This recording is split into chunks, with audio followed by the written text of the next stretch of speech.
Hello again, everybody. I'm Rob Coble, and welcome to Yellowtail Talks Tech.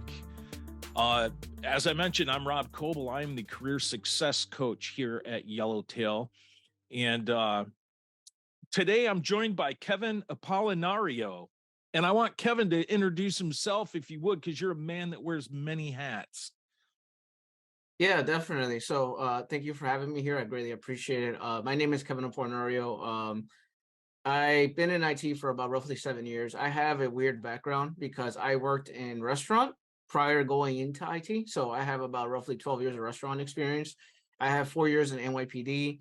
I use my customer service skills. A lot of people, they downplay people skills because when you're working with executives and C-level folks, you have to know how to break it down in a non-tech way. So I use Mm. my soft skills, I use my people skills, and I transfer that over to IT. And I got my first job in IT not because of my skills, but because of my soft skills.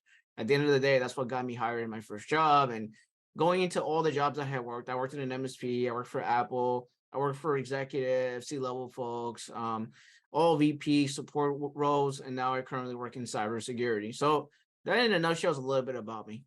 Nice.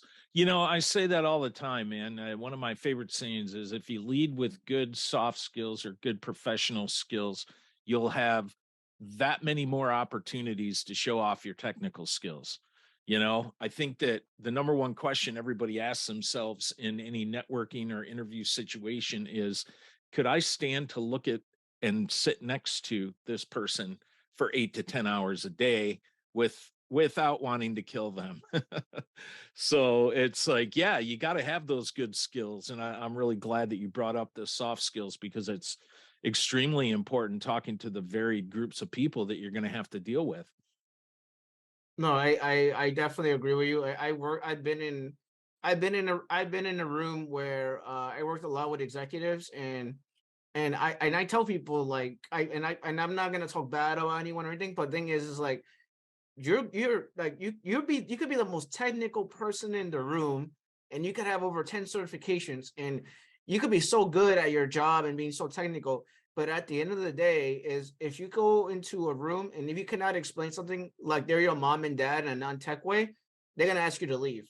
Simple as Yeah. that. Like I've been in a room like that with executives where they had me go in the room because they had a person previous to me go into the room and they were just too damn technical. It's like I don't want someone that's too technical. I just want to know if it works, if it doesn't work. That's all I Yeah, care about. exactly. So Well, and then subsequently, when you're speaking to the VP of tech or the CTO, then sometimes you're going to have to like sharpen your pencil a little bit and up your game. So it works both ways there. mm-hmm. So, you know, but when we started our conversation today, you know, you were talking about mindset. And, you know, at Yellowtail, our mission, our goal is to help people with no IT experience get their first high paying job in IT. And when you mentioned you're coming from a restaurant background, we had a graduate recently that just got his first job. Shout out to Joseph out there who had a restaurant background as well. And but tell me your thoughts on mindset. What kind of mindset do you need to have in order to succeed in IT? So for IT, I always tell everyone IT is you can work IT, but it's not for everyone. You have to have strong analytical thinking. That's number one. Number two is you got to be able to find the answer. Be like a black belt in Google Fu. So that's number two for me. Number three is having the ability not to give up. So a lot of people that are brand new to IT, and I'm gonna say it straight up, like the hiring process is so difficult right now. So the thing is that a lot of people go into IT assuming that if I get this cert, if I get that cert, if I get this cert, I could get a job in IT. If I have this degree, I could get a job in IT. But then what happens is the hiring managers or the job market is like, no, we're not going to hire you because you have no experience, right? So that's extremely important. You have the right mindset to go into those jobs that you're applying for because you're going to get a lot of no's. I'll be honest with you. You're going to get a lot of no's when you're brand new to IT because they're going to say, you have no experience. Why should I hire you? Right? You're brand new. What do you have to bring to the table? Which is why I always talk about the having the right mindset, having the right attitude, not to give up because a lot of people, when they start IT, they apply for X amount of jobs and only a handful of jobs they give you an opportunity to do an interview. You go to do the interview, and then you get a no, you get another no, you get another no, you get another no, and then that it goes back to mindset right there, because you just want to give up after that. Man, no one wants to hire me. Is this job? Is IT for me? Is it worth me to come into IT? I see no one's hiring me for some reason.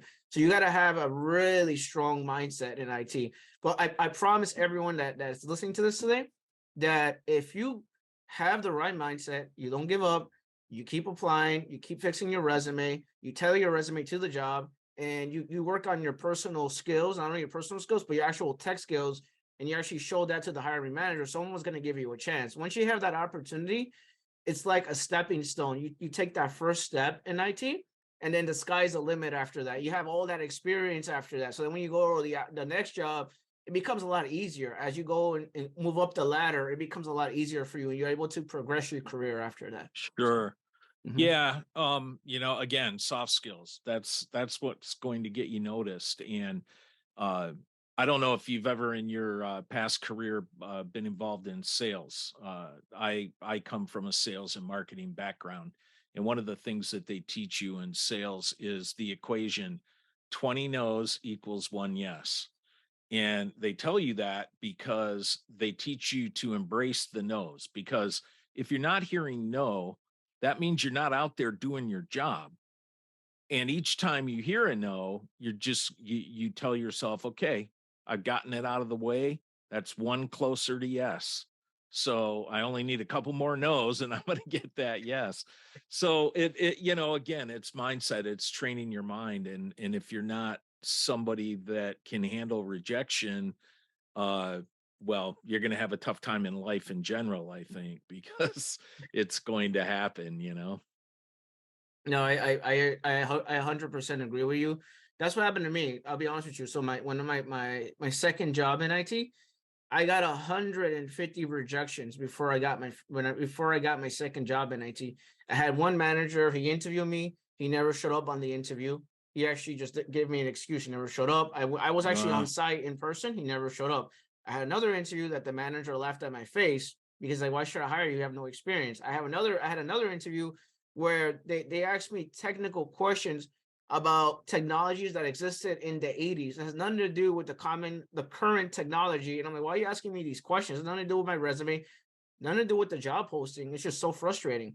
Then I went and I yeah. did another interview, and the same thing. Like literally, I did an interview, and they had like five people staring at me and all asking me technical questions. I'm being shot and attacked over here left and right from different people in the same room. And then the last one that got me the job was a hedge fund that I worked for, or I worked with in the past, and they gave me an opportunity. And the reason why is not because of my tech skills, it's because of my soft skills, because of showing that I'm able to have empathy for the client, showing that I care about the client, showing that, oh, yeah, you're having like this person's having a bad day. I'm not like, I don't take it personal. Like, if you take it personal, that's gonna mess you up. So you don't take it Yeah. personal. If someone's having a bad day, they're having a bad day. It's for a reason. Like the likelihood of that is because something happened at home, or something personal happened in their personal life. You don't know what's going on with them. So don't take it personal. And the hiring manager really liked my personality. So I'm gonna give you a chance because you're someone that I know that could represent the company in the right way. You're not going to be screaming and yelling at the client.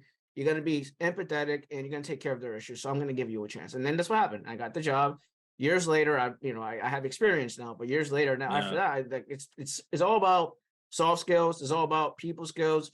It's all about showing the hiring manager as to why they should hire you and why you're the perfect candidate for the role. So I had a young lady that I worked with a while back that went on her interview, or she did the like the phone screener, and they loved her, right? And then they brought her in to do the test and all that kind of stuff. And when they came out from looking at her test and everything, they kind of looked at her and they were like, "Man, you just bombed the test."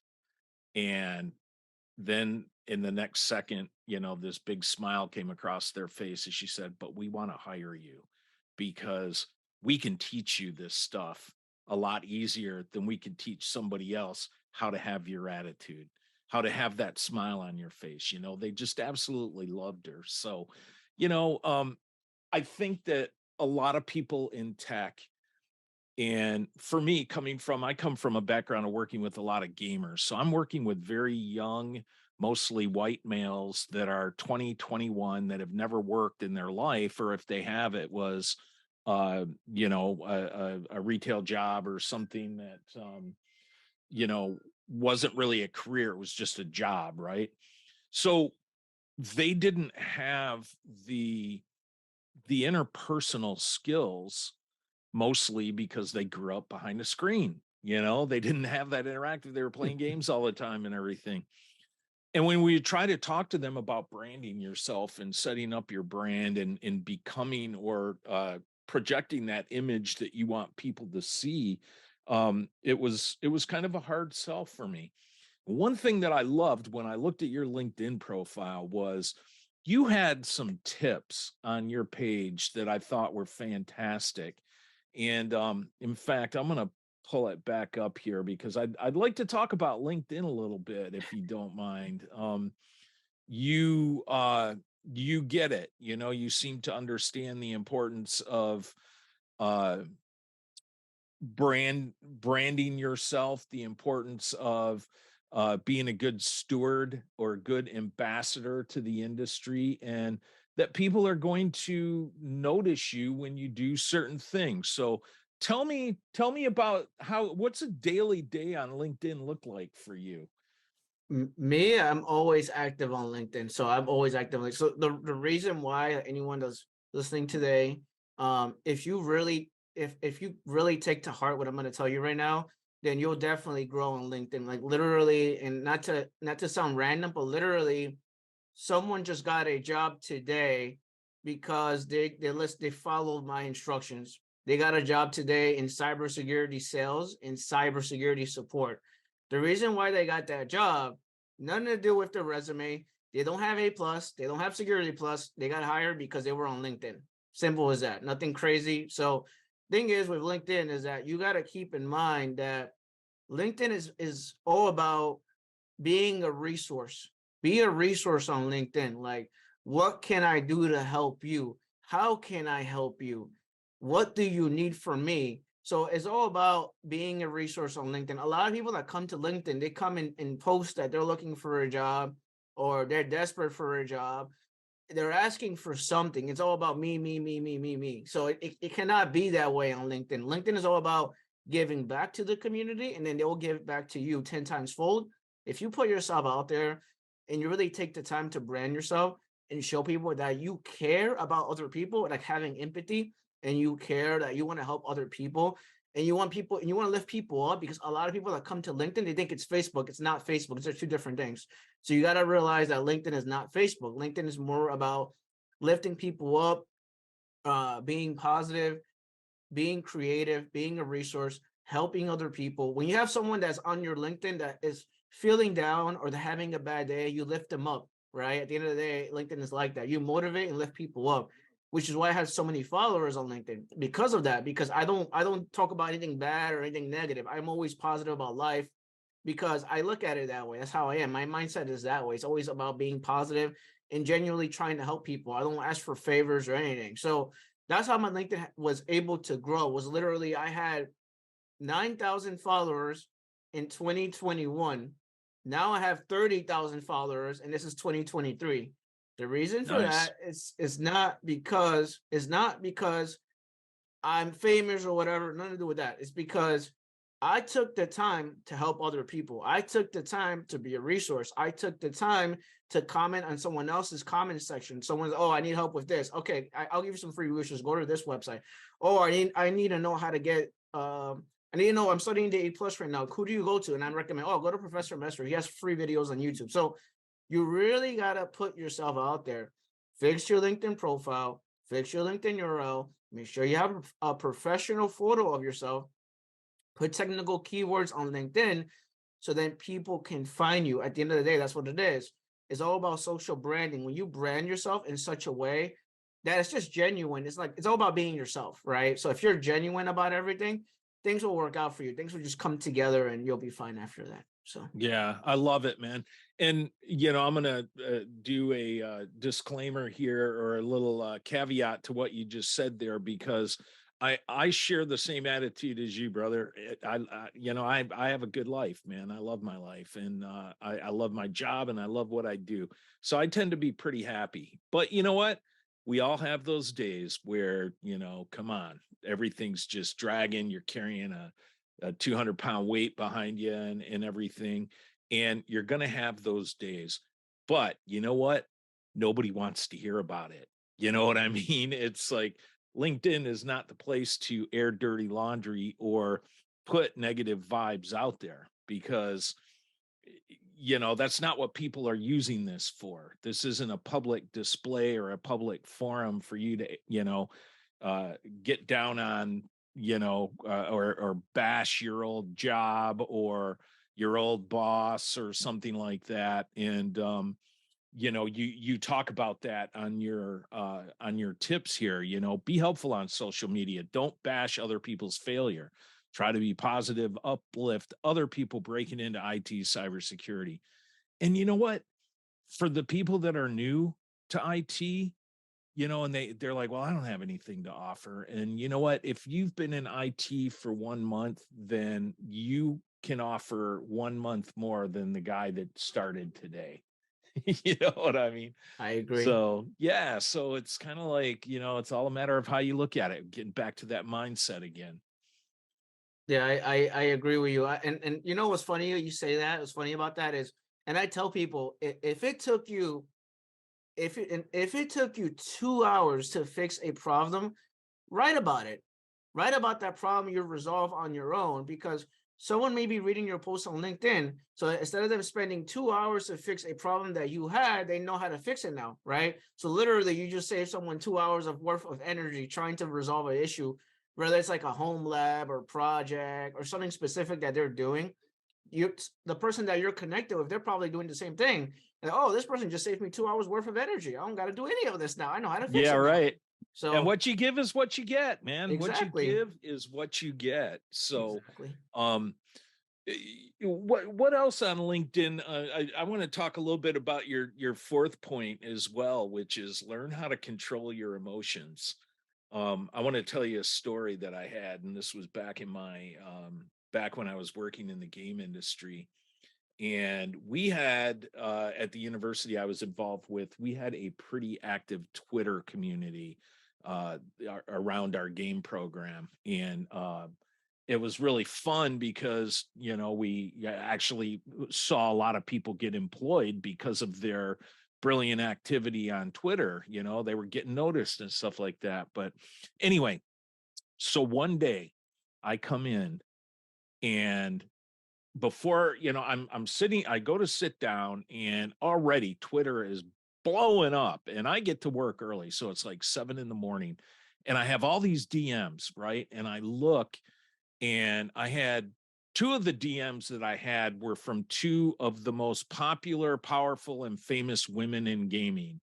And they were like, Rob, you need to put a leash on that guy. And I'm like, oh my God, what happened? Right. Mm. So I go back into Twitter and I start investigating, and I realized that one of my students had started a debate on a comment that somebody had made about equity in uh, gender equity as far as pay goes in the game industry. Mm. Okay. And this person had made a tweet that, it's unfortunate, but women are still being paid less. And my student went to argue the other side that, everybody has the same opportunities, blah, blah, blah. Now, I'm not going to even come close to picking sides because this isn't the place for that. But this guy was going to go to his death, to where it got to the point where finally, when I got a hold of him, I said, look, do you want to be happy or do you want to be right? Because he was going to fight it to the death. And he just kept alienating himself all along. Every time he would post, more and more people would just like block him and everything. So, you know what? you have to think before you post. You have to take those emotions out of it, and if you're keeping a positive attitude, I think that's going to make it a lot easier for you. Yeah, I definitely agree with you. That's the thing with me is that I don't I have really good control of my emotions. For the most part, at least I do get angry sometimes, but the thing is that I take control of my emotions, and that's because I worked. I did 3 years of judo, so I did 3 years of jujitsu. And my sensei like really like harnessed my emotions. I was a very angry person when I before I got into judo. Because of me doing judo and just having the right discipline, I'm not like that anymore. So I'm always thinking about what I say. Your greatest your greatest enemy is what you say. So like your greatest enemy is your tongue. So mind your tongue, mind what you say on social media, mind what you say with your word of mouth, because it could either mess you up or it can either make you or break you. That's basically what it is. You got to be careful of what you say because you don't know who you're offending, who know what you're saying. So yeah, think twice before you say anything. Think twice before you post anything. If you're having a bad day, just please stay away from social media. Don't say anything. You're gonna make yourself look stupid. I'm just saying. So Yeah. yeah, definitely don't do that. Mhm. Yeah, and you know what? Put some positive stuff out there. Tell me a little bit, and especially for the people that are somewhat new to LinkedIn and whatnot. Another question that I get all the time is like, I don't know what to post. What kinds of things do you suggest to them that they post? Post your passion. Like if you're into IT, post about like me, like for example, like we like cybersecurity, right? Like if you have something that is cybersecurity related, like post about your adventures of learning cybersecurity. Maybe you did a lab on Try Hack Me, maybe you did a lab on Hack the Box. Maybe you created your own home lab using AWS or using Azure or GCP. Post about that and see what people say. Because like, what do people are going to say about that? Like, post your actual experience on findings of things you learn. On you could even post like resources to help people, or you can even post like a Udemy course you found that was so helpful to you. Like, oh wow, I just learned about how to set up a AWS instance using this Udemy course. You guys should go watch this course. It's absolutely free. So if you post anything, it could be tech related. It doesn't have to be tech related. It could be something as silly because I see people post things about health as well. Something as silly as you're running or you took a jog or you ran. Because at the end of the day, like even those things are very influential. Like if you actually take the time and post that you ran 3 to 4 miles, it's not a lot, but you still ran 3 to 4 miles, right? Someone on your LinkedIn that's connected to you, they might see that in your connections. Oh wow, this guy actually is taking care of his health. Man, I've been slacking on my health. I should do the same thing too. So then Yeah. you motivate other people. Oh, okay, I'm gonna go exercise because this person exercised too. You can post about pretty much anything, but just keep it professional. That's what it is. So Yeah, absolutely. It, I've found a lot of interesting recommendations from people just through the feeds and whatnot. And in fact, and again, this goes back to Twitter and not LinkedIn, but the same principles apply. I think I bought my first game console after working in the game industry for. I had been in the game industry for 8, 9 years, and I still didn't have an Xbox or anything. And one of my students, who was now a designer, uh, had made a post, and he was talking about the Batman game Arkham Asylum, and I can't remember the exact post that he made, but it had to do with the design element of the game and why he liked it so much. But it was from a developer's point of view, not a fanboy. And mm. it resonated with me. And I was like, I got to go get that game. I want to see what he's talking about. And it was so powerful. And then when I got the game, it was like, yeah, it was just incredible. I think the comment had to do something like, I found in this game that I was never doing something that I didn't want to have to do. So in Mm. other words, a lot of times you got to fight, this battle in order to move forward, and this battle stinks and blah blah blah. No, he was like all in throughout the whole game. So it was really cool. And yeah, I went out and bought an Xbox after that. It's funny. Yeah. So, what those are great tips on things to post and everything. Another question that we get a lot is, how do you it sounds like a lot of your followers and whatnot came to you, but I'm sure there are times where you had to go out and go to them. What do you think is a good method for outreaching people and a good reason to outreach people and add them to your network? So for me, I always talk about LinkedIn first. Build a genuine connection. So a lot of people add people just to add them. So like, oh, I need you to look at my resume, or I need help right now. Like that's not how you message someone. So on LinkedIn, there is their note add a note section. So if you actually go into the person's actual profile, go into view profile and actually go in there, you could actually add a friend, but you could add a note to it. So if you add like a little note and say, "Hi, my name is Kevin. I see you work cybersecurity. I'm gonna follow you because I like to learn more about you and see what you do for the community." So you want to like keep it like a basic message. You don't gotta ask for a favor. Don't ask for a favor. The first thing you literally do is you build a genuine connection with that person, whoever you add, and you let it build up. Like literally, you let it build up. Like literally, like I'm talking about because this happened to me. You literally let it build up. So like they comment, they comment on the post that you got this person. They comment on the post, you like their post. They comment on the post, you comment on their post, and you keep doing that for a couple of days, maybe like a week or two, and then finally you reach out to them. Okay, um, I've been following you for X Y amount of time. I like to know more about what you do in your industry, and what you work in, and Yeah.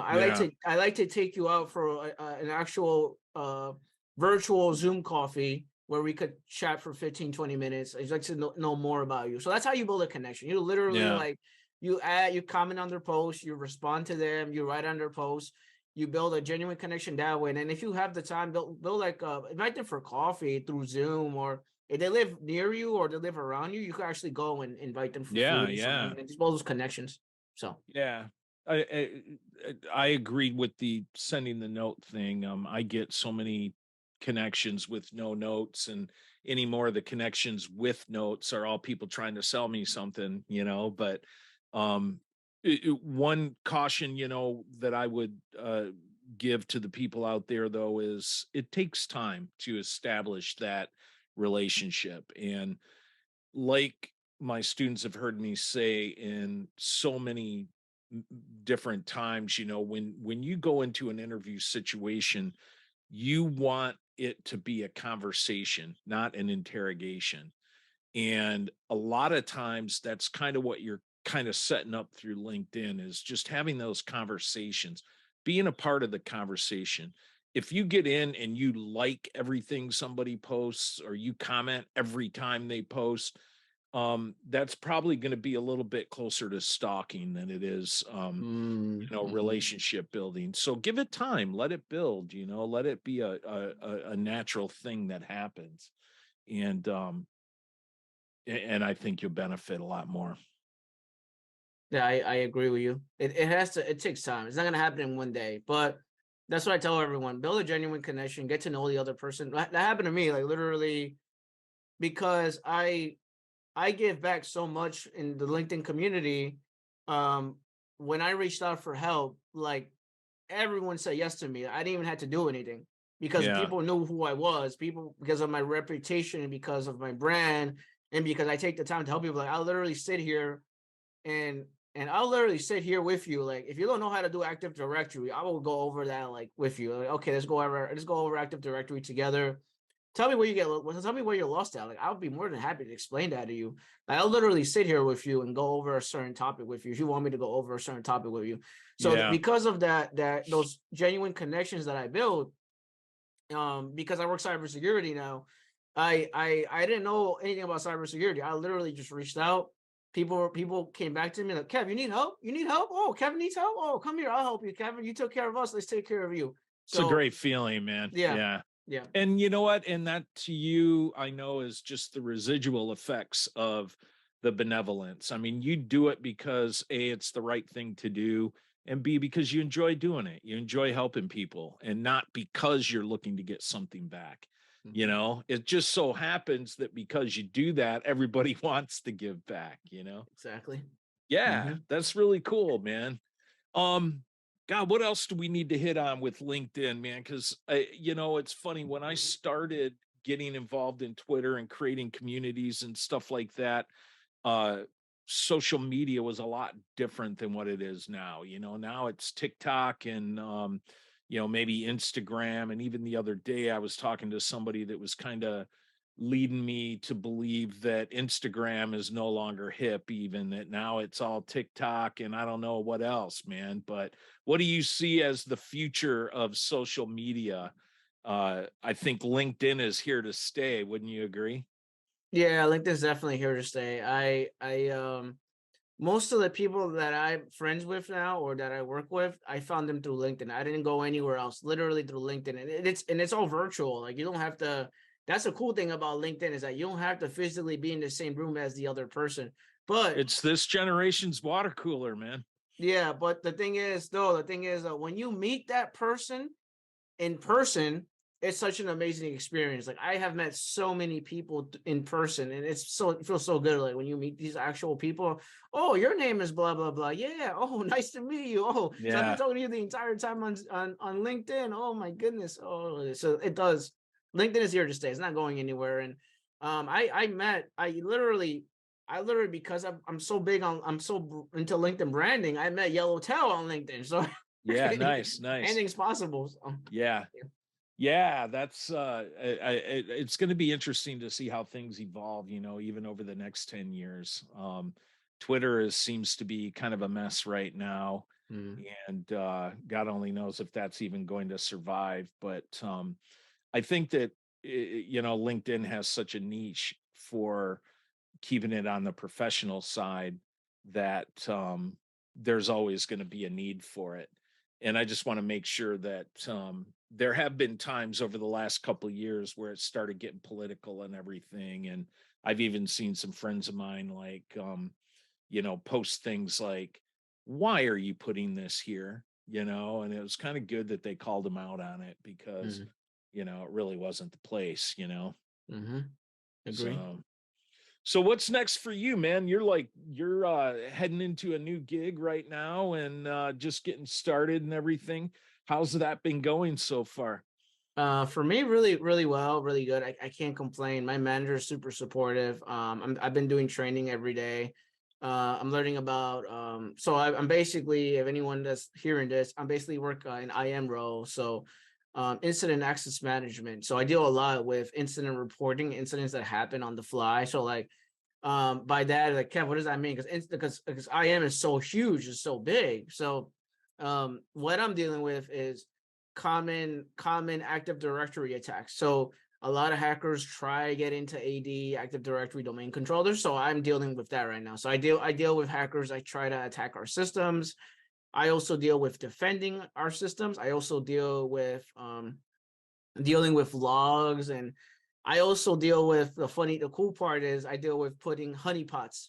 So I put like fake PCs that are not our PCs, so hackers could get into it. So then I could track these hackers that come into our systems, and then I could somehow block them coming in after that, and they can't really do That's anything after cool. that. So That it's pretty sounds like cool. fun, man. Yeah, yeah, it's pretty Do cool. you have one of those shoes like Get Smart, man, with the little telephone built in? You remember the old I'm showing my age now, so yeah, but hey, Kevin, man, I really appreciate you coming on and talking to us, man. Are there any final tips that or any words of wisdom that you would like to leave for our listeners as far as it pertains not just to LinkedIn or social media, but mindset or or any new topics that we haven't talked about?